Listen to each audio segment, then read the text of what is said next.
ஏற்கனவே இப்போ வந்து 19ஆம் தேதி ஃபர்ஸ்ட் அது லிஸ்ட்டாக இருக்குது. ஸோ அங்கே என்ன அன்னைக்கு டிஸ்கஷன் போகிறாங்கன்னு தெரிஞ்சுட்டு அதுக்கு இருந்தாலும் போகும். பட் ரிவ்யூ பெட்டிஷன் நம்ம சொல்லும்போதே நம்ம சொல்லியிருக்கோம். என்சிடியில் வந்து ஏற்கனவே வந்து என்ன சொல்லப்பட்டிருக்கின்றது எல்லாமே நம்ம சொல்லியிருக்கோம். நாங்கள் ஒரு ஸ்ட்ராங் கிரவுண்ட்ஸ் நம்மகிட்ட இருக்குங்கிறத நம்ம நம்புகிறோம். ஏன்னா உங்களுக்கே தெரியும், இந்த மாதிரி ஒன்று ஆக்ட் வரதுக்கு முன்னாடியே ப்ராப்பர் எம்ப்ளாய்மெண்ட் எக்ஸ்சேஞ்ச் மூலமாக தேர்வு செய்யப்பட்டு பணியில் அமர்த்தப்பட்டிருக்கின்ற அந்த டீச்சர்ஸ்க்கும் இது பொருந்தும்னு சொல்கிறது வந்து அது எந்த விதத்தில் அது வந்து அது சரியாக இருக்கும் என்று தெரியவில்லை. ஸோ இந்த மாதிரி ஸ்ட்ராங் கிரவுண்ட்ஸ் இருக்கிறதுனால என்சிடியிலே பார்த்தீங்கன்னா நமக்கு வந்து சொல்லக்கூடிய ஒரு கிளாஸ்லேயே பார்த்தீங்கன்னா இது வந்து ரெட்ராஸ்பெக்டிவ் முறையில் வராது. இந்த ஆக்ட் வந்ததுக்கு அப்புறமேட்டு உள்ளவங்களுக்கு மட்டும்தான் அப்ளை ஆகணும். அது ஒரு இதே சரத்தை இருக்குது அதில்.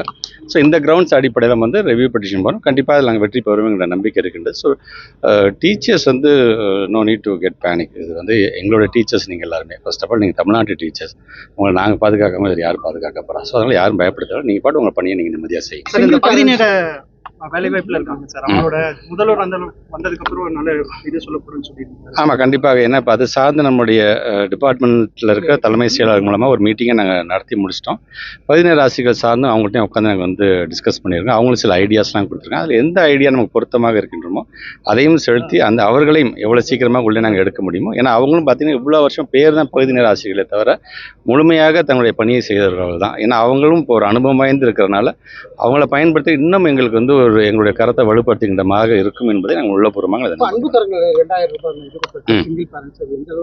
ரொம்ப பெருமையாக இருக்கின்ற ஒட்டுமொத்த தமிழ்நாட்டில் கிட்டத்தட்ட 6500 பேருக்கு வந்து தங்களுடைய பெற்றவங்களை யாராச்சும் ஒருத்தரை இழந்திருந்தாலும் சரி அல்லது 2 பேரையும் இறந்திருந்தாலும் அவர்கள் படிப்புங்கிறது இது ஒரு தடையாக இருந்து விடக்கூடாது. ஏன்னா பராமரிக்கிறவங்களுக்குன்னு சில கஷ்டங்கள் இருக்கும். அதை நாம் ஏற்றுக்கொள்ள வேண்டும், அரசாங்கமே ஏற்றுக்கொள்ள வேண்டும் என்பதற்காகத்தான் அந்தந்த மாவட்ட ஆட்சித்தலைவர் மூலமாக எடுக்கப்பட்டிருக்கின்ற கணக்கின் அடிப்படையில் மாதம் 2000 ரூபாய் அந்த பிள்ளைங்கள் 18 வயசு இருக்கிற வரைக்கும் அது வழங்கப்படும்.